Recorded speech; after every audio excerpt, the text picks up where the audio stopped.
Hi friends, is sorry cinema bus அப்டேட்டில் 3 முக்கியமான அப்டேட்ஸோடு வந்திருக்குங்க. ஃபர்ஸ்ட் ஆஃப் ஆல் முக்கியமான அப்டேட், ரொம்ப பழம்பெரும் நடிகை சரோஜா தேவி அவர்கள் பார்த்தினாக்கா இப்போ இன்னைக்கு காலையில் வந்து இறந்துருக்காங்க. ஸோ இது வந்து கோலிவுட் இண்டஸ்ட்ரிக்கே வந்து ஒரு பெரிய துயரமான ஒரு நாள் அப்படின்னு தான் சொல்லணும்.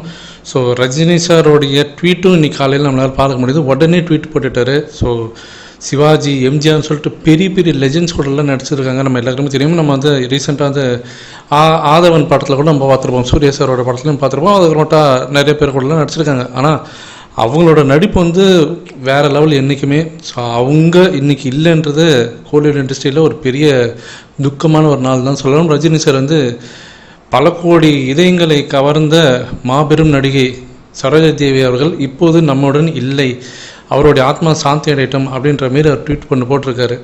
ஸோ கண்டிப்பாக நாமளும் ப்ரே பண்ணிக்கலாம் ஃப்ரெண்ட்ஸ். அடுத்தது ரஜினி சார் இப்போ சமீபத்தில் பார்த்தினாக்கா மகாராஜா படத்தோடைய இயக்குனர்கிட்ட வந்து பேசியிருக்காரு. அவர்கிட்ட கதை கேட்டிருக்கிறதாக இப்போ தகவல் வந்திருக்கு. ஸோ அநேகமாக அப்படி ஒரு அதாவது சப்ஜெக்ட் ஓரியன்ட் கதையில் அவர் நடிக்கிறதுக்கு வாய்ப்புகள் இருக்குது அப்படி தான் நான் நினைக்கிறேன். ஏன்னா ரஜினி சாரோடைய ஃபார்முலாவே அதுதான். எப்போதுமே பார்த்தினாக்கா 2-3 மாசான படம் நடிச்சுட்டு அடுத்து ஒரு கிளாஸான ஒரு படம் நடிப்பார். ஸோ அந்தமாரி ஒரு வேட்டையன் படத்துக்கு எப்படி பார்த்தினாக்கா ஒரு கதைக்கு இம்பார்ட்டன்ஸ் கொடுத்து நடித்தாரோ அந்தமாதிரி இதுலேயும் கதைக்கு இம்பார்ட்டன்ஸ் கொடுத்து நடிப்பார்னு நினைக்கிறேன். சப்ஜெக்டோட கதையாக தான் இருக்கும். ஸோ வெயிட் பண்ணி பார்க்கலாம். இவரும் ஒன் ஆஃப் த டேரக்டர் தான், நிறைய பேர்கிட்ட கதை கேட்டிருக்காரு. அந்த லிஸ்ட்டில் இப்போ இவரும் மகாராஜா டேரக்டர் இணைஞ்சிருக்கார். அடுத்தது ரஜினி சார் நேற்றுக்கு கூலி படத்தோடைய முழு படத்தையும் பார்த்துட்டாரு. நம்ம நேற்று இதை பற்றி ஒரு வீடியோ போட்டிருந்தோம், அதை பற்றி நான் சொல்கிறேன்னு சொல்லியிருந்தேன்.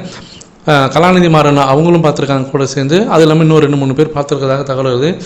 பாட்டாக வந்து அவ்வளோ சூப்பராக வந்திருக்குங்க. ஸோ ரஜினி சார் ஏற்கனவே ஃபஸ்ட் ஹாஃப் பார்த்துட்டார், செகண்ட் ஹாஃப் மட்டும்தான் பார்க்கணும்.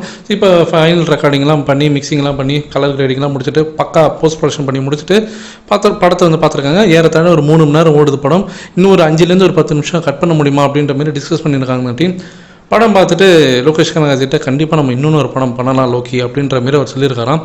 அந்த அளவுக்கு சாட்டிஸ்ஃபையாக இருக்காருன்னா பாருங்கள், ரஜினி சார் கண்டிப்பாக ஒரு பெரிய பிரமிப்பாக இருக்கும் தான் நினைக்கிறேன். ஏன்னா இந்த படம் ஒரு பெரிய சினிமேட்டிக் மார்வலஸாக தான் இருக்க போகுதுன்றது சன் பிக்சர்ஸ் இந்த படத்தோட ஷூட்டிங் ஆரம்பிக்கும் போதே சொல்லிட்டாங்கன்னா அப்போ எந்த அளவுக்கு ஒரு ப்ரெஸ்டீஜியஸான ஒரு ப்ராஜெக்டாக இருக்குது அப்படின்றத நீங்களே பாருங்கள். எந்த அளவுக்கு நீங்கள் தேட்டரில் படம் பார்க்கறதுக்கு ஆர்வமுடன் காத்துட்ருக்கீங்க. ஜஸ்ட் இன்னும் 30 days தான் இருக்குது. இதோ வந்துச்சு ஜூலை 14ஆம் தேதி அன்றைக்கி அடுத்த மாதம் நேரம்லாம் படம் ரிலீஸ் ஆகிருக்கும். எந்த அளவுக்கு நீங்கள் எக்ஸைட்டாக இருக்கீங்க அப்படின்றத கீழே சொல்லுங்கள் ஃப்ரெண்ட்ஸ்.